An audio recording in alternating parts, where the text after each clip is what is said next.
اب ذرا آ جاتے ہیں اپنی اس سٹوری کی طرف جو میں نے ذکر کیا شادی کا. آپ یہ دیکھیں کیسی شادی ہے کہ شادی کے جو کارڈ ہیں وہ جو 24 کیرٹ گولڈ ہے نا، سونے کے جو اوراق ہیں، اس میں سویٹس کو ریپ کر کے تو لوگوں کے گھروں میں وہ مٹھائیاں بھجوائی گئی ہیں. اب آپ مجھے بتائیے، سونے 24 کیرٹ گولڈ کے اوراق، جیسے ہم لوگ تو چاندی کے ورق کی اگر کسی مٹھائی پہ لگے ہوں تو بڑا شوق کھاتے ہیں کہ چاندی کھا رہے ہیں، تو سونا اس کے اوراق میں سویٹس جو ہیں، مٹھائیاں جو ہیں لوگوں کے گھروں میں بانٹی گئی ہیں. آپ کو پتہ ہے اس شادی کا صرف جو ڈیکوریشن کا بل تھا، ڈیکوریشن کا بل 16 کروڑ روپیہ.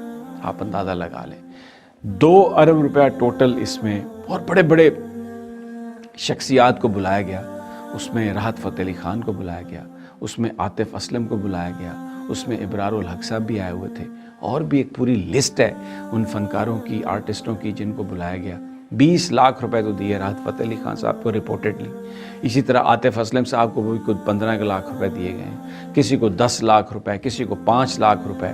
اور 27 جو تھے وہ 27 ڈشز تھی صرف ولیمے میں آپ کو بتاؤں. نام لیں آپ کسی کا، سب کچھ وہاں پہ تیار ہو رہا تھا. فش گرل ہو رہی تھی، پران تھے، دیسی مرغ کا پلاؤ تھا، مٹن تھا، اس کے علاوہ Korean chicken, Japanese chicken, Chinese rice, اس کے علاوہ کوئی آپ نام لیں کسی چیز کا، ہر طرح کا سیلڈ، ہر طرح کا سوپ وہاں پر.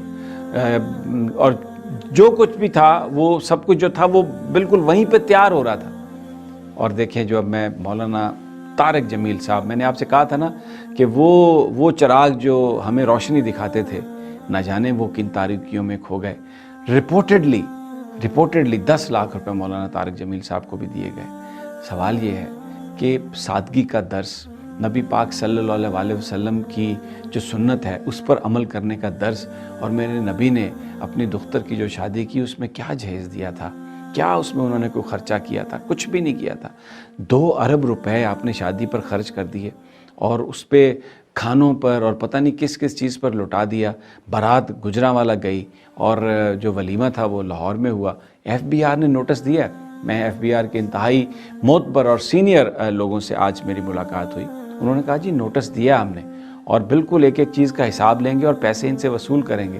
لیکن مجھے یہ بات بتائیں، بجائے اس کے کہ جا کے مولانا طارق جمیل ان لوگوں کو یہ کہتے کہ یار اگر آپ نے اتنا خرچہ کرنا ہے اور اس طرح سے آپ نے دولت کی نمائش کرنی ہے اور غریبوں کا آپ نے دل دکھانا ہے اور لوگوں میں ایک سینس آف ڈیپریویشن آپ نے کریٹ کرنی ہے، تو میں آپ کی شادی میں نہیں آؤں گا. لیکن وہ بھی چلے گئے وہاں پہ مولانا طارق جمیل، اور وہاں پر ریپورٹڈلی انہوں نے 10 لاکھ روپے لیے. مجھے باقی تو ٹھیک ہے، عاطف اسلم ہیں یا راحت فتح علی خان ہیں یا اور بہت سارے لوگ ہیں، یہ ویڈیوز میں آپ دیکھ سکتے ہیں کھانے کس طرح کے ہیں، ڈیزرٹس کس طرح کے ہیں، پورے مینار لگے ہوئے ہیں. مجھے یہ بتائیے کہ یہ فرض بنتا تھا مولانا طارق جمیل کا یہ کہنے کا کہ یہ مت کریں ایسا، اگر آپ ایسا کریں گے تو اللہ اور اللہ کے رسول کی خوشنودی آپ کو نہیں ملے گی، اور یہ پیسے آپ ڈونیٹ کر دیں غریب لوگوں کو.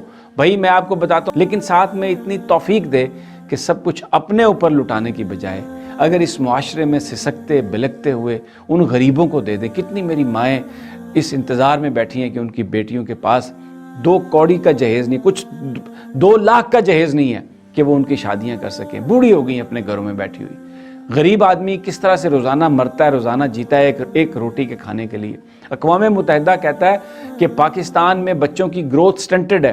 47% بچے وہ پیدا ہو رہے ہیں جن کے پاس غذائی قلت ہے، جس کی وجہ سے ان کی گروتھ نہیں ہو سکتی.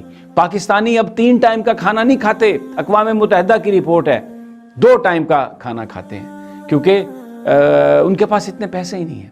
اور ایک بات آپ یاد رکھیں، اس سے پتہ چلتا ہے کہ ہمارے ہاں غربت کیوں ہے. اگر آپ نے ابھی تک ہمارا چینل سبسکرائب نہیں کیا تو ہمارے چینل کو سبسکرائب کر لیں